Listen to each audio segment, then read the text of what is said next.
Welcome in to the Saturday edition of the Fun Astrology Podcast. Oh, Stephanie, wait a minute. It's my birthday. It's your birthday. Happy birthday, Thomas. Happy solar return. Hey, thank you so much.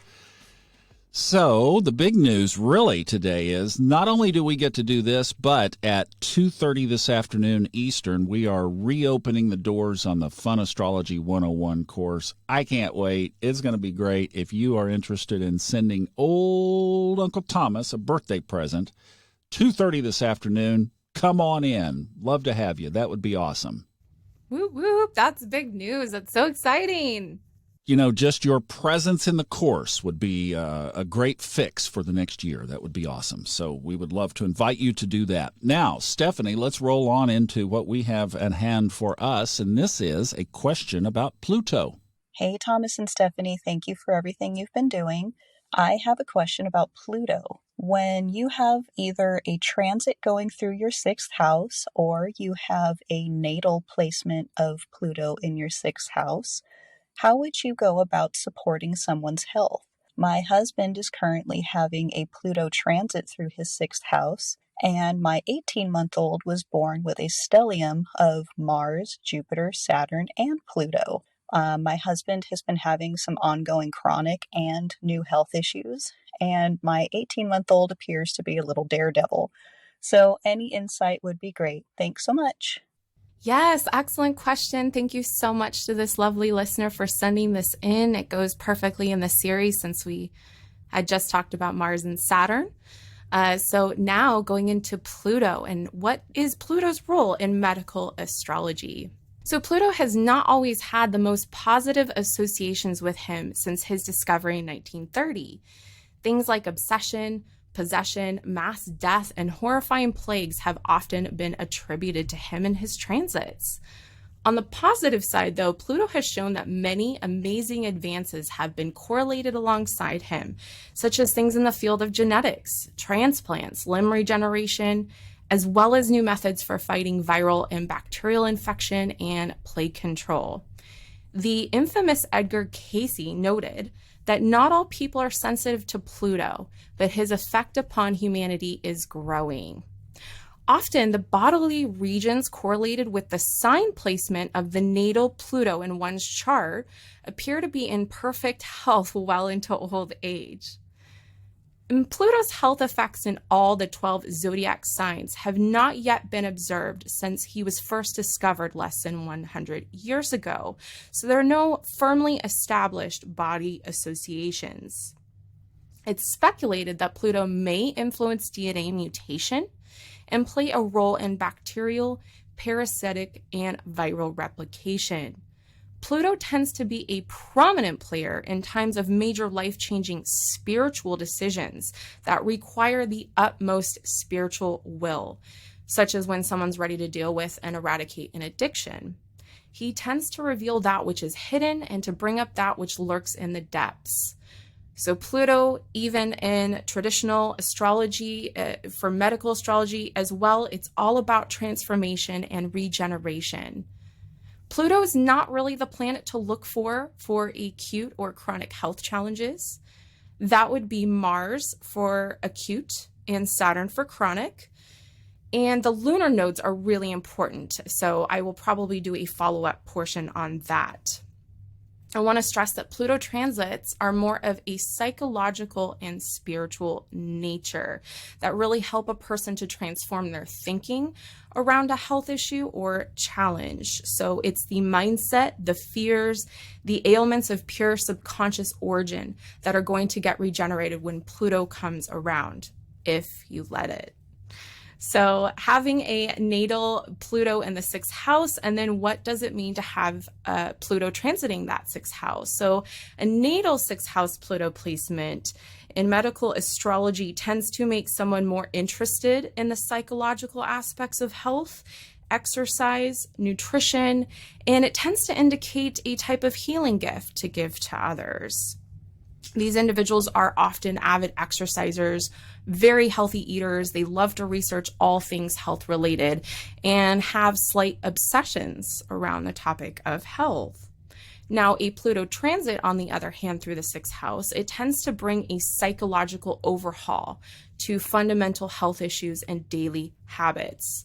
So I want to stress that it depends on the planets that are in that sixth house that Pluto's lining up to conjoin with. So this is just kind of a general overview of what it means when he's going through that house. So even if it's an empty house, you're still going to deal with themes like taking responsibility for the whole self, mind, body, and spirit, exploring deep healing modalities, and finding one's own personal power and how to manage their health on a day-to-day basis.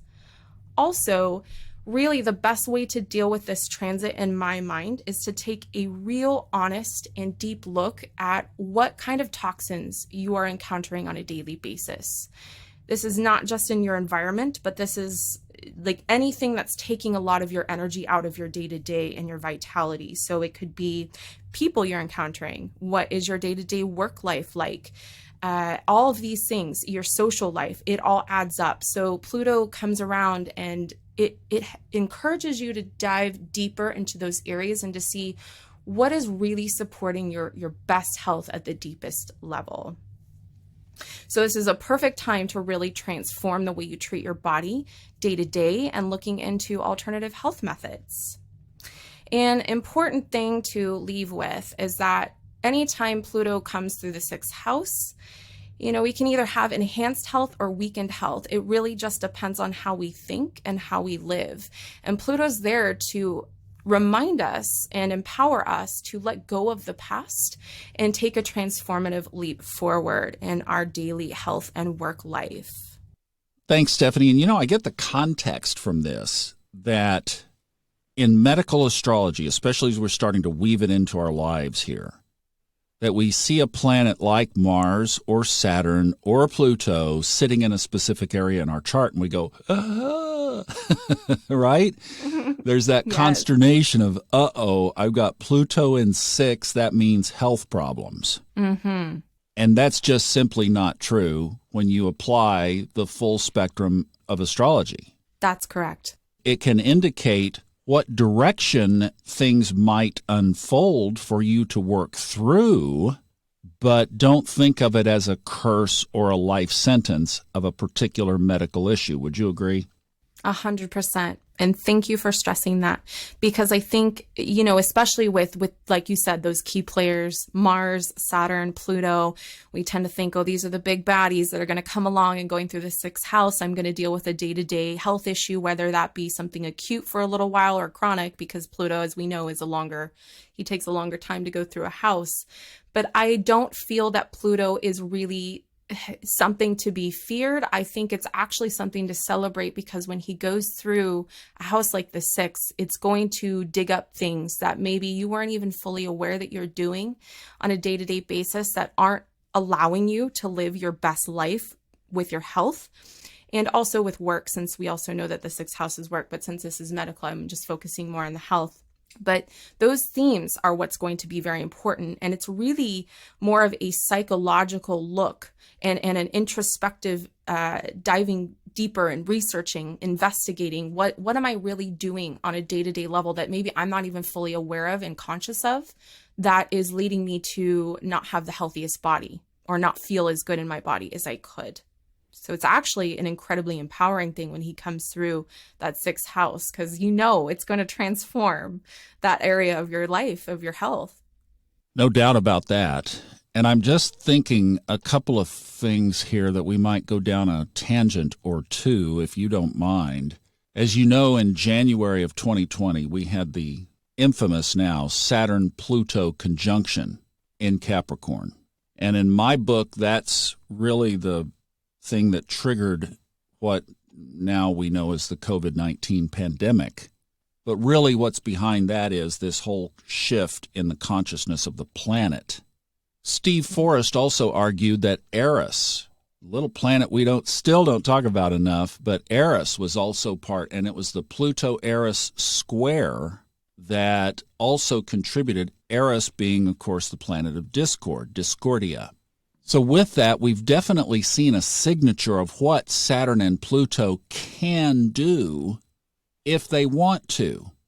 But what I'm thinking is that the collective consciousness is basically asleep. And it took a big stick to get our attention. But boy, did they get our attention. And I think that's the metaphor here. And it doesn't have to just be any two planets. These two have a historical alignment. When they collide in Capricorn, things change.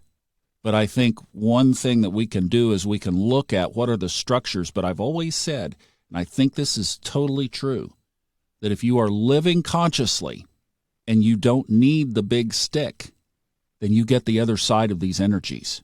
And with Pluto, it actually can be power. And as you say, it can be psychological amplification. Like your intuitive radar can get lit up. All of a sudden, you're a ham radio broadcaster radiating around the world. That's possible, too. Yes, that's right. And it's like of an energetic nature, too, when Pluto comes around.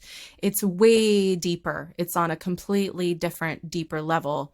You know, Saturn, like you mentioned, the structures, absolutely. And that can be more of a chronic thing that somebody might grapple with. But Pluto really comes to knock down the things that aren't working, and then you rebuild of what is going to work for you in your best life. Well, I got to tell you this, as you've been talking, I just called up my own chart and reminded myself that Pluto is transiting my 8th house. And I ain't dead yet.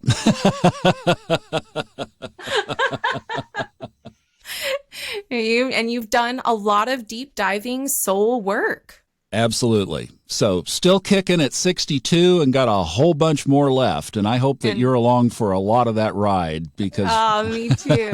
Yes, and you're putting that Pluto to good use. Absolutely. All right. We are going to put Pluto to use, too, on the course this afternoon. If you would like in on it, 2:30 this afternoon Eastern Time, we're going to open the doors. The reason we waited until 2:30, Stephanie, you'll appreciate this. The moon was void of course until about noon or 1 o'clock. And I was like, oh, no, we're not launching the course. Way too much work to throw it to a void of course moon. No way. That was a smart choice. So 2:30 this afternoon, Brittany and I will be available on email if you need assistance. We will be there and we'll be watching for you. So come wish me happy birthday this afternoon. Stephanie, thank you so much. This was great. Thank you, Thomas. And I hope you have a wonderful birthday. Go live it up, do something big, and see the stars tonight. And then we will see you all back here next Saturday.